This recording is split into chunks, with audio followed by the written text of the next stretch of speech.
안녕하십니까. 손해평가사를 사랑하는 모임 손사모 카페의 1차 시험 무료 강의 1과목 상법 보험편 9번째 시간 시작하겠습니다. 오늘은 42페이지에 있는 19번 제3자에 대한 보험 대위, 전국권 대위라고 하는데요.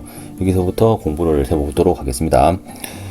일단 지난 시간부터 우리가 보험자 대위에 대해서 공부를 하고 있는데요. 보험자 대위라고 하는 것은 그 보험자가 위치를 대신한다 이런 얘기인데요. 누구의 위치냐 하면 이제 피보험자의 위치입니다. 그 보험금을 지급하고 난 다음에 남아있는 잔존물에 대한 위치를 대신하는 것을 이제 잔존물 대위 이렇게 지난 시간에 공부를 했고요. 오늘은 청구권을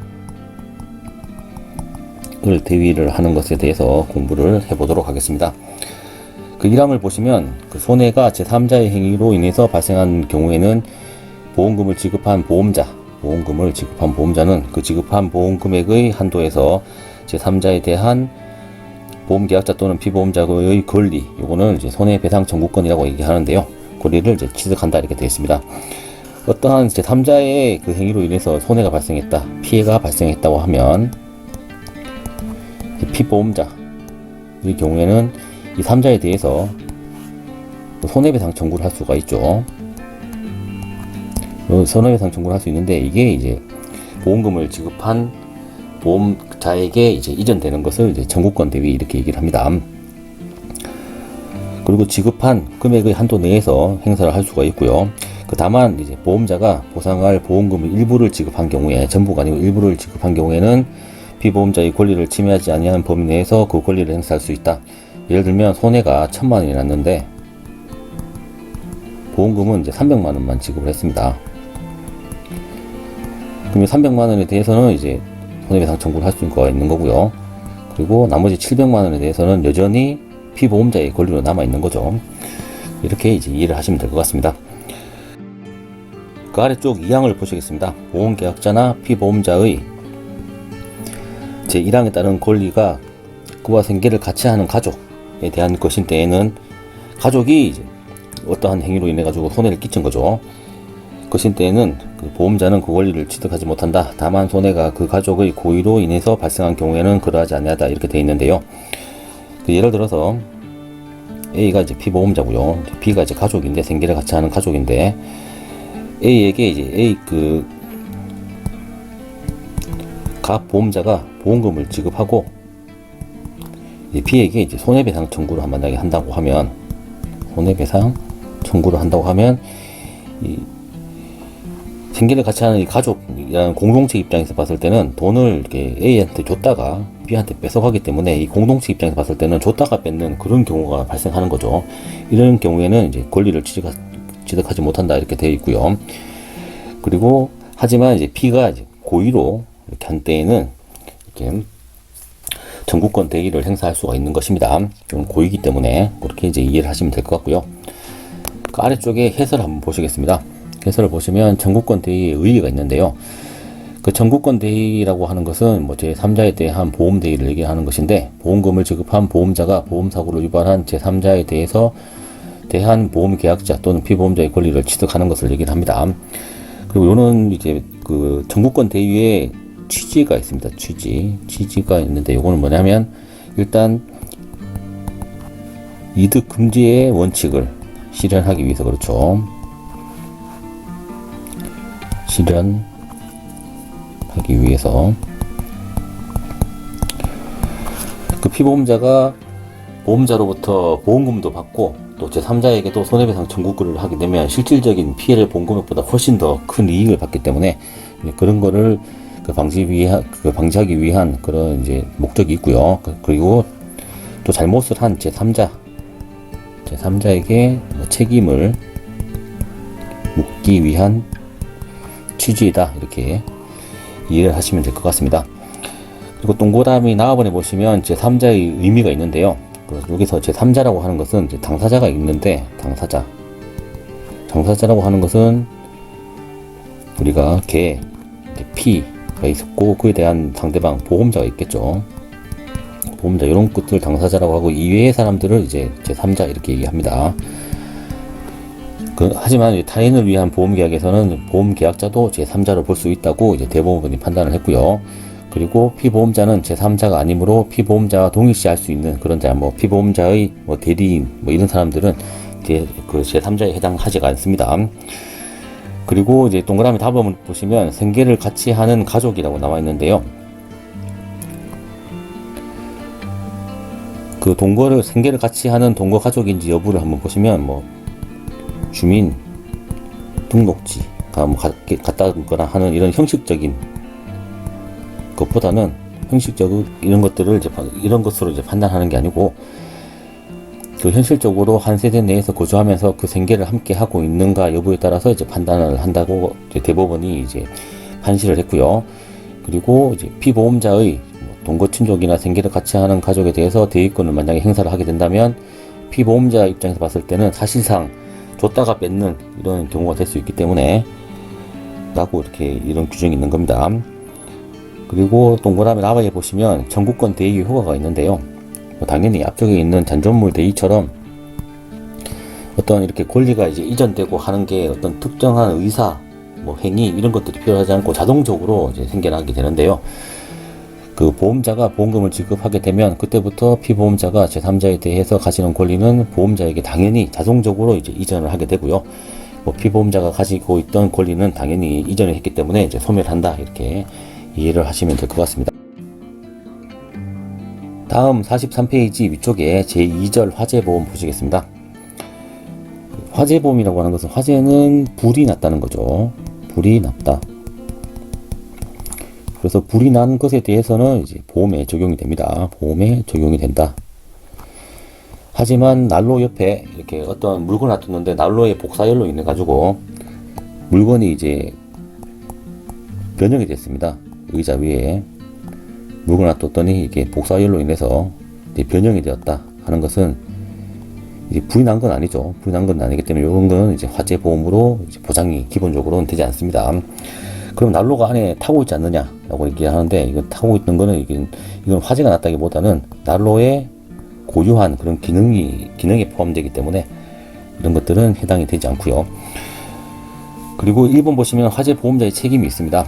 그 화재 보험 계약의 보험자는 화재로 인하여 생긴 손해를 보장할 책임이 있다 이렇게 되어 있고요. 화재 그 해설에서 구체적으로 얘기가 나오는데요. 그 첫 번째 동그라미 가번의 의의를 보시면 화재로 인해서 생긴 손해의 보상을 목적으로 하는 손해보험계약을 화재보험계약이라고 얘기를 합니다. 그래서 사회통념상 화력에 의한 연소작용, 화력에 의한 연소작용, 이거는 불이 났다는 얘기죠. 불이 났다. 이런 원소작용으로 생긴 손해이다 이렇게 되어 있고요. 그리고 뭐 단순히 열의 작용, 그리고 뭐 복사열에 의한 뭐 이런 것들, 그리고 발효가 되면서 열이 난 거, 이런 것들에 대해서는 제외가 되고요. 그리고 동그라미 나에 보시면 위험 보편의 원칙이 있습니다. 그리고 화재 보험자는 화재의 원인을 묻지 않고 불이 나서 발생한 손해에 대해서는 보상할 책임이 있다. 그래서 이거를 위험 보편의 원칙 이렇게 얘기를 하는 겁니다. 그리고 동그라미 다에 보시면 보상의 범위가 있는데요. 그 화재와 상당 인과관계가 있는 손해는 보상이 되는데 화재가 발생을 했습니다. 화재가 발생을 하고 뭐 화재가 불이 막 나다 보니까 어수선한 분위기를 타가지고 어떤 사람이 옆에 문을 이용을 해서 물건을 훔쳤습니다. 그래서 도난이 발생하였다. 또 분실되었다. 이런 경우는 뭐 기본적으로는 화재로 인한 손해가 아니기 때문에 보장이 안 된다는 얘기입니다. 그리고 뭐 휴업 손실 이런 것들도 뭐 상실 이익하고 연결시켜가지고 보상이 되지 않고요. 그리고 동그라미 나에 보시면 판례에 대한 얘기가 있는데요. 그 화재로 인한 건물 수리 시에 지출한 철거비, 그리고 또 폐기물 처리비는 화재와 상당한 인과관계가 있는 것으로 건물 수리비에 포함된다고 보아야 할 것이고, 이를 손해액에 산입되지 아니하는 별도의 비용으로 볼 것은 아니다 이렇게 판례는 판시를 했습니다. 그래서 손해액에 포함되어야 된다는 얘기죠. 그리고 아래 2번 보시면 서방 등의 조치로 인한 손해의 보상 이렇게 있는데요.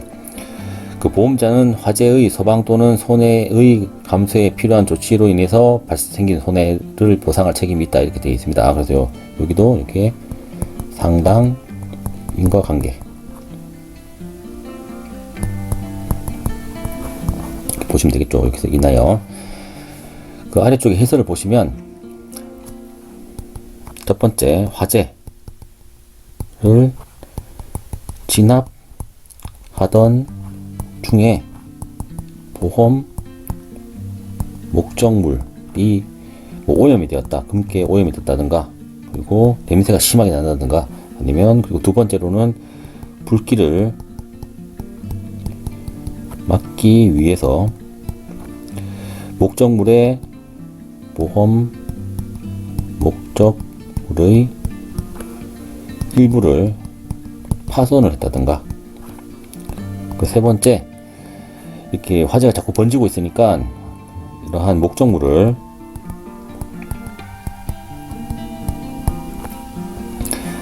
안전한 곳으로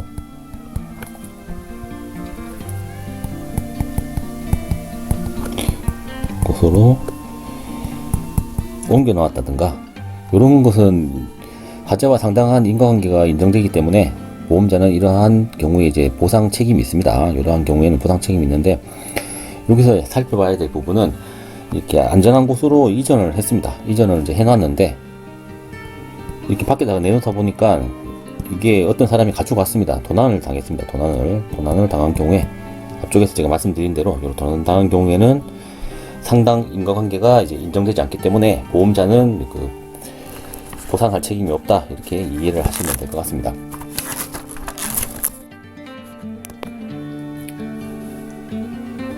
그 다음 페이지 44페이지 위쪽에 보시면 화재보험증권에 대한 얘기가 나오는데요. 우리가 앞쪽에서 손해보험증권에 대해서 뭐 공부를 했습니다. 뭐 10가지를 공부를 했죠. 10가지. 뭐 보험의 목적, 그리고 보험사고의 성질, 그리고 보험 금액, 보험료와 그 지급 방법, 보험료와 그 지급 방법, 그리고 보험 기간을 정한 때에는 그 시기와 종기, 보험 기간 정한 때에는 시기와 종기, 그리고 무효와 실권의 사유, 그리고 보험 계약자, 그리고 이제 피보험자, 뭐 주소, 성명, 상호 이렇게, 그리고 보험 계약의 연월일, 보험 계약의 연월일, 그리고 보험증권의 작성지와 그 작성 연월일, 이렇게 보험증권 작성지, 작성의 연월일 이렇게 공부를 했는데요. 여기서 추가로 더해서 이렇게 화재 보험증권의 경우에는 요 세 가지가 또 추가로 기재가 돼야 되는 겁니다. 그 첫 번째로는 이제 건물을 보험의 목적으로 한 때에는 그 소재지와 구조와 용도, 그리고 동산을 보험의 목적으로 한 때에는 그 존재 하는 장소의 상태, 용도, 그리고 보험 가액을 미리 정한 때, 요거는 이제 기평가 보험이죠. 이거 정한 때에는 그 보험 가액을 또 기재를 해야 됩니다. 이렇게 이해를 하시면 될 것 같고요. 아래쪽에 해설을 한번 보시면 화재 보험의 목적은 건물, 동산이지만 건물 이외에 그 부동산, 뭐 산림, 그리고 이목, 교량 등도 화재 보험의 목적이 될 수가 있고요. 그리고 상법에서는 당사자 사이의 분쟁을 방지하기 위해서 보험의 목적을 보험증권에 명시하도록 이렇게 규정을 하고 있습니다.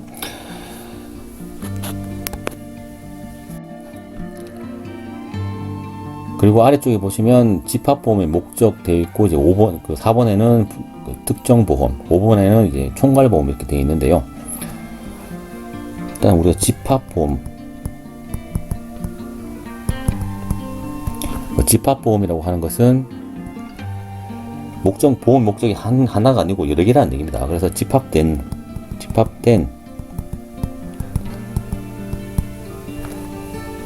목적물을 일괄해서 하나하나 따로 하는 게 아니고 일괄해서 보험의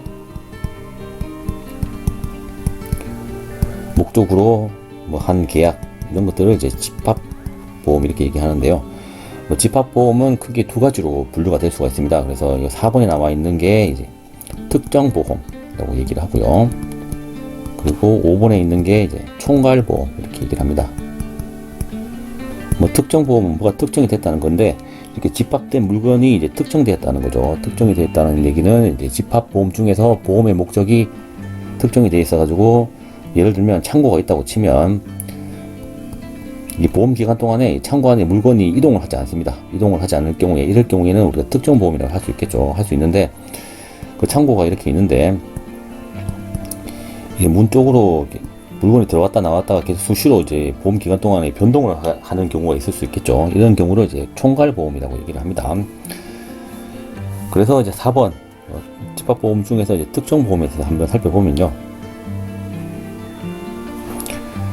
그 집합된 물건을 일괄해서 보험의 목적으로 한 때에는 그 피보험자의 가족 그리고 사용인, 여기서 사용인이라는 것은 이제 사용되는 사람, 뭐 종업원 이런 것 그런 사람들이죠.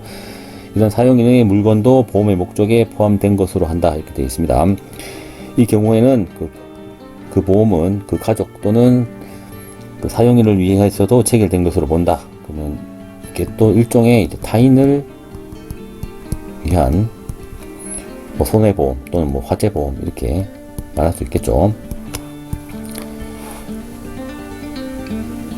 아래 해설을 한번 보시면요. 첫 번째 그 집합보험이란 집합된 물건을 한꺼번에 보험의 목적으로 하는 보험을 얘기를 하고요. 그리고 집합보험의 종류로는 방금 말씀드린 대로 뭐 특정보험하고 총괄보험이 있습니다. 3번을 보시면 화재보험의 경우 피보험자의 가족 또는 사용자의 물건에 관한 타인을 위한 보험 계약이 성립되어 그 가족이나 사용인은 당연히 보험 계약상의 이익을 받게 됩니다. 그리고 넘어가셔서 아래쪽에 집합보험의 목적 보시겠습니다. 이거는 이제 총괄보험에 대한 얘기죠. 그 집합된 물건을 일괄해서 보험의 목적으로 한 때에는 그 목적이 속한 물건이 보험 기간 중에 수시로 이제 교체가 된다는 거죠. 수시로 교체가 되는 경우에도 보험 사고의 발생 시에 현존하는 물건은 보험의 목적에 포함된다고 한다 이렇게 되어 있는데요. 그러니까 이렇게 수시로 왔다 갔다 이제 변동이 되기 때문에 어떤 시점을 기준으로 하는지가 중요하겠죠.